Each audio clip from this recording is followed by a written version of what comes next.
credit in Uganda.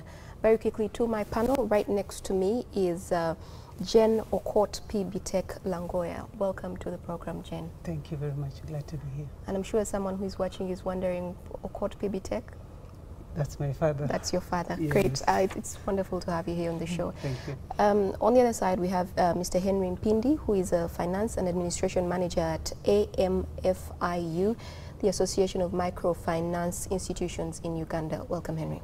Thank you. Nice being here. All right. And right next to Henry is Margaret Sebuliba, who is a businesswoman, and she also likes to mentor women. Welcome, Margaret. It's a pleasure to be here. Thank you all very much for joining us. Let's say it as it is.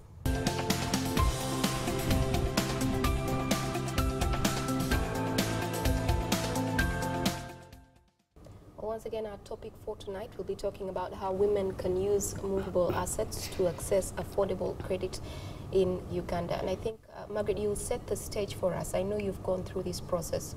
Sure. What was it like for you? Why did you need the credit, and how did you go about getting it? Thank you, Josephine. It's quite interesting. And my story starts when I was in leadership. I've been in the women leadership at several stages. So at one level, that is at the parish level, many women used to walk to my house early in the morning before I leave for work. I need money for this, I need money for this. It was quite disturbing, but then I couldn't show it. I had to bear it because I was the leader. What could I do? I had to give them time and listen to the problems. It became a little bit hectic. Then I said, what do I do? How do I overcome this? How do I help these women? All of them were coming to you asking for money for example, what? Like, I have no books. My child has been sent away from school. They need 4 books. I need school fees, 50,000. 20,000. And they were coming to you because you are like a local leader? Yes, just a local leader. They are leader. Okay. They are women leader. So this is sort of the thing MPs go through when we are throwing stones, right? When the MP goes back home and everybody comes to him and says, I want this. Could be. They go through that. Okay. So what happened then? Then I was like, now what do I do? So when I was in church and they read Proverbs chapter 27 verse 17, where it says, an iron sharpens an iron. Okay. And then, so a woman or a man sharpens a friend. I said, how do I sharpen my friends? So I said, now what do I do? So I started moving around to see how I could do it. Then I landed to Success Microfinance. It was at Najana Kumbi. And then I presented my problem. I said, how do I help these women, really, so that they can be financially empowered, and then life goes on and they enjoy their life. So by the time, Mr. Mpindi was the credit officer. Ah, I see. Yeah, now I see. Okay. And then what happened? That was 2005. So he briefed me how best to go about it, go and mobilize the women, put them together. I come and make a talk. I said, fine. It was easy. I said, ladies. So we came together. There we were. He gave us a talk.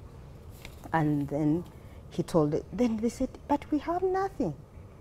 The only thing we can have as a property, and we can say, those are saucepans. And he was like, saucepans? Then they say, yes, that's what, at least that's what we have as women. We don't have anything else.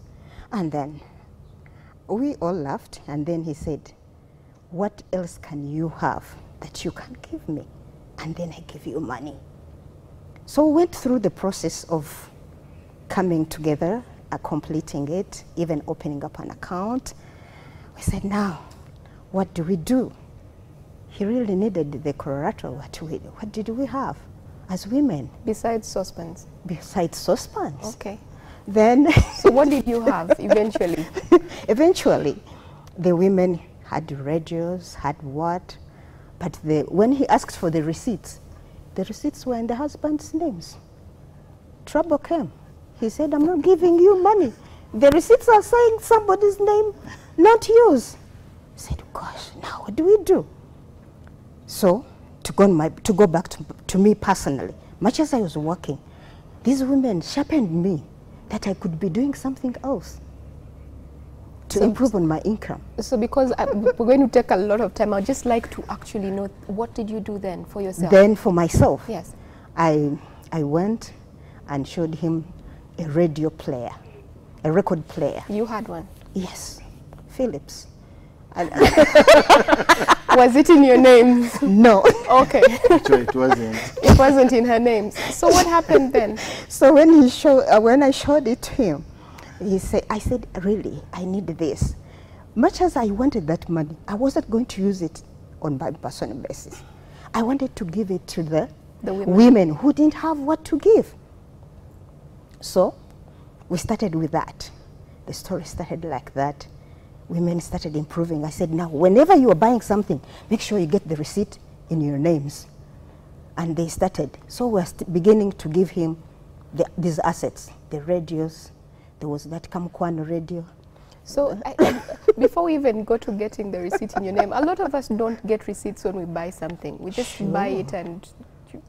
Yeah, basically, you know, she's talking about that is group lending. You know, in the groups, women were born lucky and favored. That's what I can say. I wish even men would be like that. Because when you look at that, it's almost 80% of people who have gone through the financial inclusion are women. And this is where we request for home chatters. Well, before we get to the home chatters, I want to first of all understand the process. Yes. So these women came together and started bringing their radios and every little thing they had except saucepans and brought them to you with the receipts that showed they were in their names. Yeah, what happened? Some had receipts in their names, some had the receipts in the husband's name. So what happened? We had to give them a loan, all of them, but also they need to get consent from the husbands. Because if you're using my radio as a security collateral to get a loan, you're using my fridge in the house, then I need to have also what? A consent. Because in case this people came and say, you didn't pay, and we need your radio or you need your fridge, at least I'm aware as a husband. So what happened? All of them were catered for. Those who had receipts, their names, and those who didn't what? Receipts, their names. Okay, first give me an example of movable assets. So what works and what doesn't want? We've had that saucepans don't work. So what works? Yeah, mainly movable chattels. Here we basically, like I said, 80% ladies major in the group lending. Okay.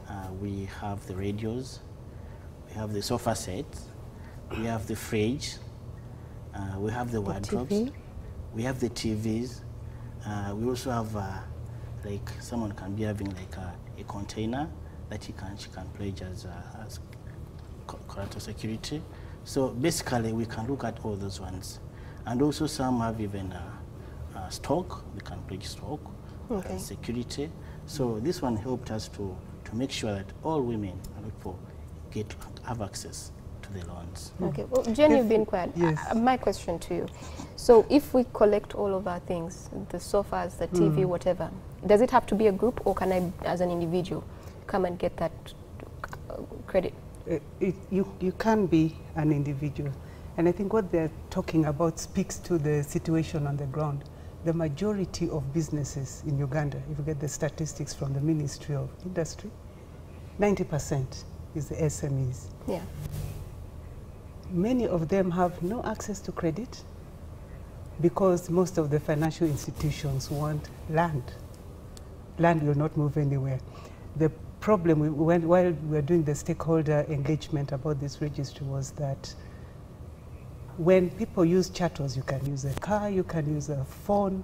The problem is they come to this microfinance, use the same and move to others. Okay. So they sort of reduce the trust of the financial institutions about lending them this money. And so the registry we're talking about, the Securities in Movable Properties Registry, is to present a platform for the lenders and the people who are borrowing the money. Okay, so if I bring, if this group, Margaret's group, then brought their assets to the bank. Yes. So you gave them a loan. Yes. and the security was just that. At what point, what is then the process after that? What happens, as I stressed before, that many people don't have formal security like land, car logbooks, but now they can use this collateral, as I say, the fridge, radio, and TVs. So what happens, as you can see, most of the institutions, look at Centenary Bank, look at Pride Microfinance, look at Finca. All these institutions have been able where they are now because they started small with these groups of women by giving them credit using their collateral. So also they have group guarantorship amongst themselves. Yes. So you can find an institution like Centenary, it has a group of 20 women called to a Kembe, but under that group there's a micro group of 5. You get it? So those people get loan, they guarantee each other. In addition to that, they pledge their security, each one in their house. The reason being that because if the bank wants to recover the money, it can only based on group guarantorship and even those small collaterals in case of failure to pay. Yes. Okay. But what I've seen is if people get loans, like ladies, they have been able to graduate. Like a lady can start with 300,000 using the fridge. Then the second cycle, she gets 600. Then she buys a TV. A third cycle, she buys a wardrobe. So you find she's accumulating the chattels. At the moment she's accumulating the chattels, also the value and the amount of loan she's going to access increases. So in graduating, so if she started with a radio the first time, yes. then next time she did a TV, so she's buying those things to use them as her security. It is two-way. It can be for her own use. Still, secondly, to be as part of security, to access a bigger loan. How different is it for women to access credit than it is for men? Is there a difference? The major difference, Josephine, is in the fact that land ordinarily in Africa, Uganda being part of that, is owned by men. As they said, the receipt is not in your name. Most times the title is not in the woman's name. The bank wants your name on that title. And this is where this registry is going to help. And I'm very happy to hear Margaret say they're asking people, get documents, get receipts in your own names, because that is going to be very important. The registry we're talking about... I was about to ask, you keep mentioning the registry and I have no... What are you talking about? The registry we're talking about is, we're still in the process. We needed to change the law. Currently we have a manual registry, and people have to bring documents to the registry and have everything registered from the registry. But we're changing that law to have it electronic 24/7, so that when a financial institution lends you money, that financial institution, this is the setup, the financial institution is the one that will register their interest in your property. They'll have your name, your ID, most probably your national ID or passport or driving permit, national kind of identification. And then... Let's first get that clear. It doesn't have to just be the national ID. It can be a passport or anything else. Or a not anything else. A driving permit, a passport, or your national ID. Documents that government has access to. Okay. And everybody can access and verify that, yes, this is Josephine. Okay. And then likewise, the borrower's details will be there. Then the details of the asset. You may keep the asset. For instance, Henry talked about a TV. You buy that, use it as security, but keep it in your house. Okay. But the registry we're talking about will have access for search. So if you then want to use that TV in another microfinance to get money, the microfinance has the opportunity to search and check. Okay, this TV costs 1 million. She's borrowed 500 out of it. I can lend her another 200. So they're able to manage that risk, and that will bring down the cost of interest. Because another issue about access to finance is the cost. And yet you need the credit to grow your business. Well, Henry, what do you think about this registry? In addition to that, it's a good one because it's going to minimize the issue of multiple borrowing. And also, if the interest is registered, that means if I've registered my fridge, the USB, that means I cannot borrow using that same security with another institution. As she talked about the search, someone can easily search and say, now this fridge was pledged by Pride Microfinance. So me as Finca, I cannot give this person a loan. So this one will minimize the multiple borrowing, which is killing most of the clients. And that's why we want to upgrade from the manual. The manual, you've got to come to the registry. And many of them do not register the chattels. Okay. Yeah, but with electronics, it's 24/7 online. All right. Well, let's take a short break and we'll be right back. The Kampala Serena Conference Center Nile Room. Margaret, did you eventually get your loan? Yes, I did. Okay. I got my loan. I started out with the Success Microfinance. As I told you, my Philip radio, and I got 300,000. Okay. I invested it in old clothes, selling old clothes. So it kept on working well, and I was good. I paid back. I went to 5 talents that I borrowed, increased on my capital, and thereafter I went to advance. You're going to use some of that capital to pay for all the advertisements you're doing for all of these institutions. But as you were saying. Okay, and then I went to advance, and then I've been working well, and I bought a car, I put it on special hire, then from there I bought a piece of land, and now I've started putting on some rentals. You make it sound so easy. Is it that easy to actually access this, these loans? Basically, as you said, it's easy. First of all, if we develop confidence in you as an institution, if we see a client, there's a way grade. Yeah. Like if she got a loan of 300,000, we grade class A, class B, class C, and D.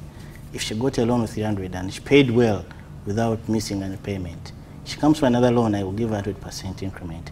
That is 600. So it's very easy to progress to different levels if you're paying well and the institution has confidence in you. And this registry we're talking about is going to add that confidence to the institutions, because whatever the institutions lend will be online. So, and aside from that, the credit reference bureaus will relate to the individuals. At the moment, it's mainly the companies and the individuals who have land. But it will come down to this. So you'll have your records, your credit records with the credit reference bureaus. With us, we'll have the chattels, the movable property that you have used before. And with this registry, we're actually hoping to capture not only microfinance lending, but money lending as well. They now have a regulation. And SACCOs. SACCOs have got a lot of money, and many of them have built up their capital and need to lend. So to give them the confidence and all that, this registry. I know a lot of people who are afraid to borrow money for one reason or the other. Yes. Maybe they've had bad stories, or maybe they just don't think they'll pay back. But let's go with the ones who have had bad stories about it. Yes. Tell me about borrowing. Is it and getting good credit? Yeah, borrowing, what I can say is the way to go. First of all, as Ugandans, not only Ugandans, this savings culture, we have failed to catch up. But with borrowing... What do you mean? The savings culture, you know, most of the people are entitled to save. Then from the savings, you can start a business. But now, it's the vice versa, whereby people don't save. So the only alternative is to go to borrow. And with borrowing, you can easily start up a business. What matters here is to have financial management. If you manage well your loan, and you got a loan to do business A, and you really put that loan in business A, I know you're going to succeed. Okay. Yeah. We know credit access in Uganda, it seems a little difficult. It's expensive. The interest rates are high. Do you disagree? Basically, But do you disagree? Yes, I cannot disagree, Okay. but there are reasons to that. You know, the situation we're living in is kind of complex. Like, people are talking about interest rate. That's why managing interest rate in Uganda is not something easy. Reason being, we have different sources of funding. Centenary will have a different source. Pride will have a different source. Some have total grants with no interest. Some have loans which have interest. So you find managing the interest rate is hard. Talk about the money lenders. Money lenders get money from commercial banks. For example, the rate of 20%. That's why they can charge a more interest rate compared to others, because the sources of funding are different. Okay. Now with the new regulation, that is Tier 4, it talks about the interest rate. How is it going to be managed by the minister? But it only talks about the minister only come in if and only needs to come in whereby the interest rate is too high, for example, for money lenders. But in terms of regulating the interest rate, it's not something easy, since the sources of funding is different. We know a lot of people who borrow money, and I was talking about people being afraid to borrow because we either don't have that financial discipline or whatever. Yes. So many people who borrow and start businesses actually have no background in this area. So they get in, they haven't done their research, and the business fails. And then they have to go through the process of, then they default. So are there any measures? Is there any way that you either do your research, credit is before you give, does this person actually know what they're doing before they take the money from you, so that we avoid that? Yeah, thank you very much. Basically, as a loan officer or an institution, you need to do background check. We have what we call the 5 C's. We have the capital, collateral, capacity, condition. All these ones have to be in place. We do the appraisal for a client before you advance a loan. Also, we look into the record keeping, because what is killing most of the Ugandans who are borrowing, they don't keep records. You got a loan, you started business, but you're not tracking your books, how much interest, how much profit you're getting from this business. So what happens, we need to do a thorough appraisal before you give someone a loan. And also, we give financial literacy. Financial literacy, here we are giving financial information that if you get a loan, you have to allocate it for the main reason that's why you got this loan. And this is how you're supposed to manage your expenses so that you can have the excess to pay back. So, for example, what Margaret was saying about when she took you to meet the ladies that, you know, as a leader were coming to her. Yes. And these ladies had no background in business. So they clearly had no books for you to look through. Yes. What was the reason then that you said, okay, we can give them credit? Yeah, what happens before, as an institution, before you give a loan, you first give a training to these ladies. This training involves record keeping. It involves how to utilize the loan you're getting. That's why in those forms we have a section, what do you want to use this money for? And also we make a follow-up. If you got your this money, did you use it as planned? Okay. Yeah. All right. Well, Jen, tell me again about the movable assets registry at URSP. Why was there the need to start it? The major need is for financial deepening, with access to credit by especially the women and the youth. They form the majority of the SMEs, apparently, micro, MSMEs. Mm-hmm. And yet they do not have access to credit because of the lack of land. And then we also need to formalize the economy. So in the process, we also register businesses at URSB. We are hoping that we'll have these businesses registered, because with financial institutions, the more money you get, the more formal you need to get, so that we have more credit running in the economy. That will create more jobs. The MSCs actually are the major job creators in this country. They employ more people than the few big companies that we have. Okay. So people will either have gainful employment or they'll be creating their own wealth. Leads to economic development. So that's the underlying issue. Why is it important for somebody like me, for example? For your own development as a person, you would need to, if you have a small business, what a Bank of Uganda report of 2014 says is that 90% of these SMEs use their personal money And that is hard to grow a business if you're just using your personal money. Okay. So the registry gives you access to get more money to make your business bigger.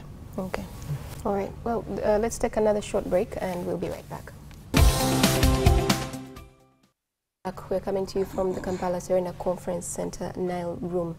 Margaret, when you went to get these loans, the loan, did you find any challenges along the way in the process?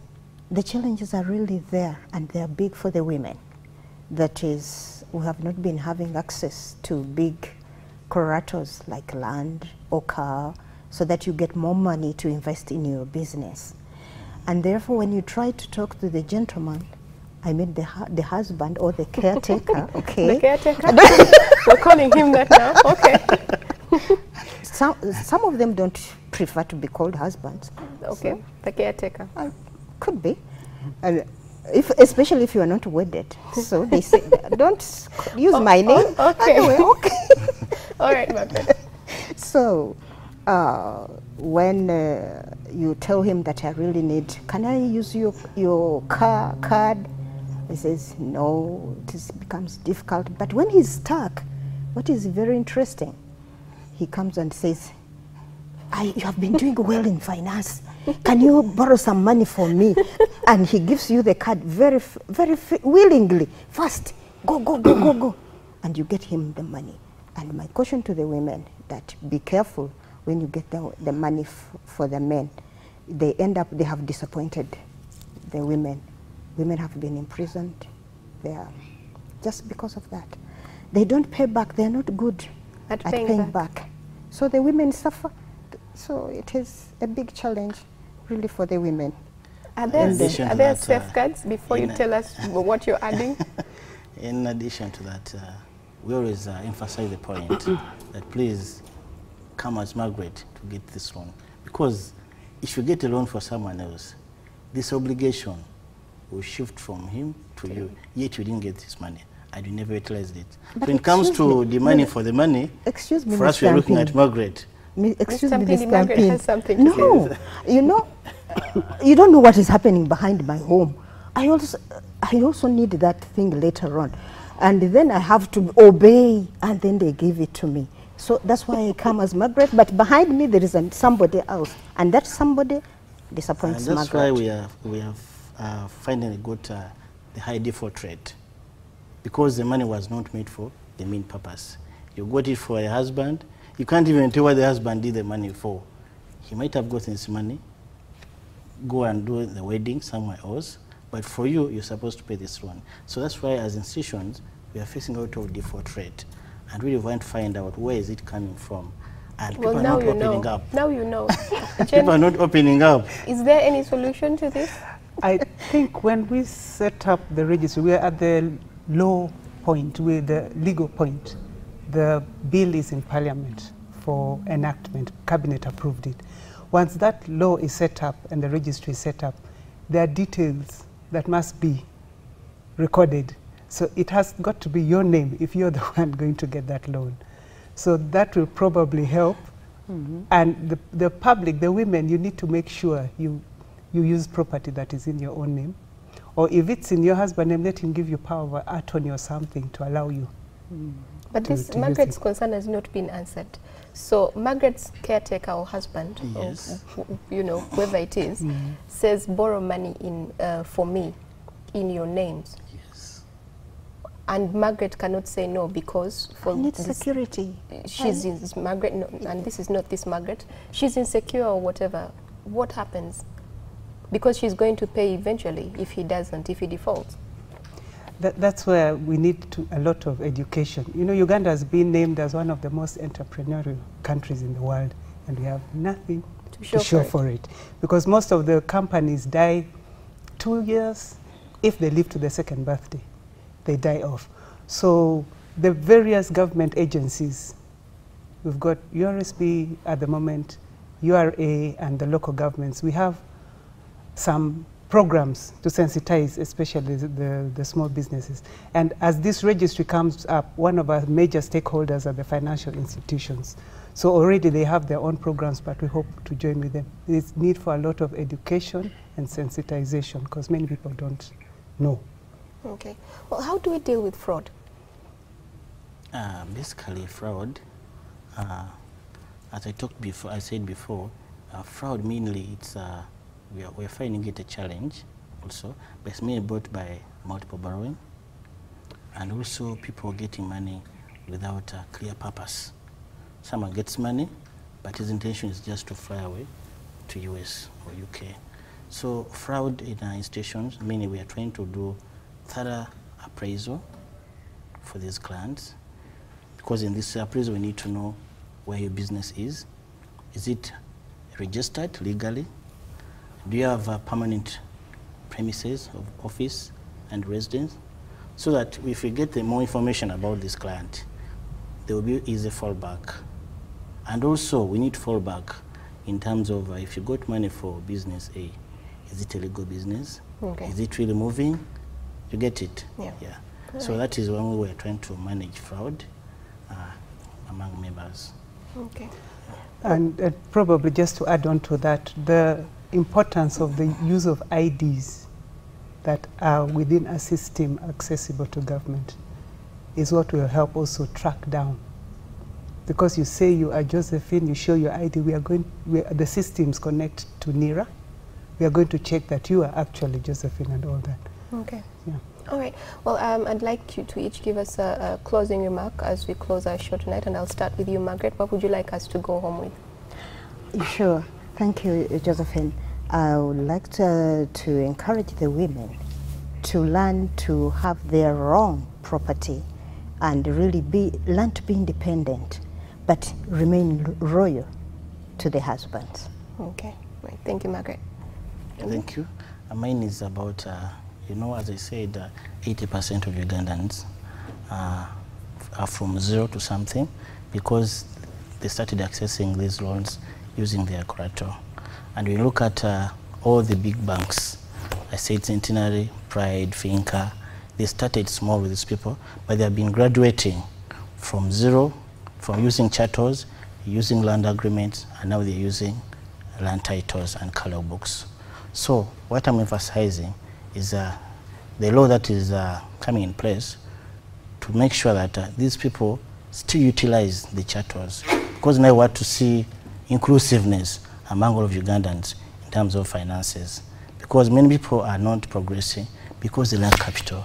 So it is an opportunity that all members of Ugandans should use. Start with collateral, home chattels, to build their capital and be somewhere else. All right. Thank you very much. And finally, Jen. Thank you, Josephine. I need to emphasize what Henry has said. Businesses start small. Somebody will start with selling Rolex, but it can grow into a restaurant. The issue usually is access to finance. This registry that is coming up, and my appeal would be for everybody who can to use it, is to provide that platform so that there is more access to finance than currently. Okay. It will also provide opportunity for discipline in paying back the finances and all that, and give the microfinance comfort so that the cost of financing is lower and there's more access. The ethos here is to have access to financing to the SMEs, depending on access to finance and credit. All right. Well, thank you very much, all of you, for taking the time to join us tonight. And that was our show for tonight. Coming up is NTV Weekend Edition. Keep it NTV.